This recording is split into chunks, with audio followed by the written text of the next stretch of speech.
all medical colleges may have to close down because artificial intelligence will make diagnosis by itself and treat you by itself. So, it is time the young doctors who are coming up now should focus on how you should be able to look beyond the symptoms. You must allow the deeper intelligence within you to function.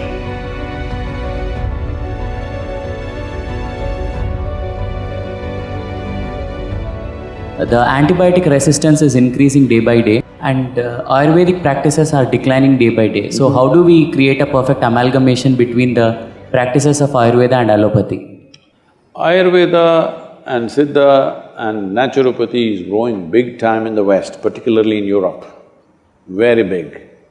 In India, of course, it's dying because they have to approve it for us to take it.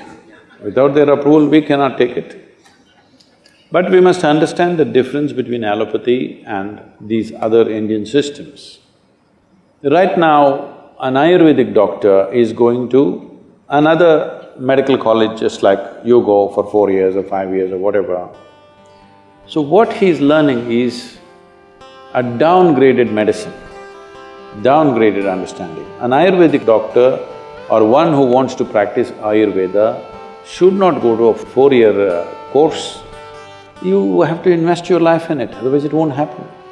Traditionally, from childhood, they learn to feel the herbs, they learn to feel the people, the pulse and this and that. This is developing a certain intuition where we don't go by the symptoms that you're showing on your body right now. We don't see your temperature and say, this is what it is. We don't look at those symptoms. We learn to look much deeper into the system to identify what exactly is right and wrong with your system. This will take a different level of involvement.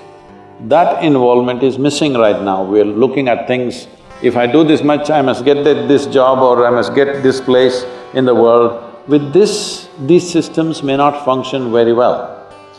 You must have heard this, the same medicine one doctor gives in Ayurveda and Siddha, the same medicine, in one person's hands it works very well, in another person's hands it doesn't work well because the person who gives it is as important as the medicine, because it's not working just by its chemical composition. The entire allopathic system is working out of chemical composition. Anyway, there is a danger that in the next 25 years, all medical colleges may have to close down because artificial intelligence will make diagnosis by itself and treat you by itself. Surgeries are all happening now, robotic surgeries are happening. Still human beings are needed because machines need to be upgraded. But in 25 years' time, even today, in United States, I know doctors. I saw a doctor whom I know very well. He is carrying an old BlackBerry, the first model that came, which is that thick and a huge capability. Every time any patient, whatever, he just goes there into his BlackBerry. I said, what are you looking in the phone and treating people? He said, no, Sadhguru, all my textbooks are here in this phone. I'm just looking and telling them. So if you can look, the phone can become smart enough now that it will tell by itself. If you just tell the symptoms to Alexa, she will tell you what you should do. So, this form of symptomatic treatment may become irrelevant after some time because you're just gathering data and processing it and giving an answer. This a machine will be able to do better than any human being because it can process much faster and much better and not miss anything.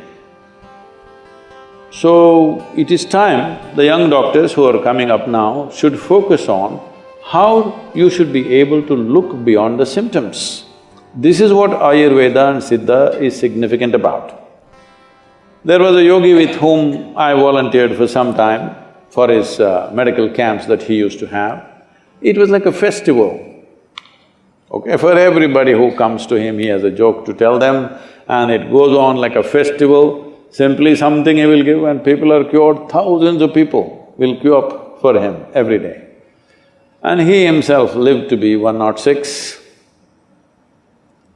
So if somebody lives for 106 years of age, not in a geriatric state, fully active till the last day of his life, he must know something about health, isn't it? Hello? My great-grandmother lived to be 113, 113 years of age. I will tell you, this may sound absurd to you, but you must listen to this, because if you are not open, there'll be no new learning. Well, I saw her only after she's 100, but she was still very active. She was living all by herself in an open field. She built a small temple for herself, not for a god, for herself. She built a temple and she sat in it because she felt she deserves a temple.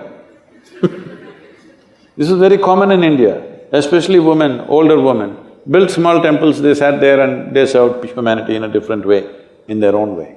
So when we went there for vacations and all, she would come home. If you give her breakfast, she will take this and put it to the ants, to the squirrel, to the sparrows, everything. Most of the breakfast is gone like this. There are self-appointed advisors who look at this and say, "You old woman, you don't eat anything, you will die." They all died.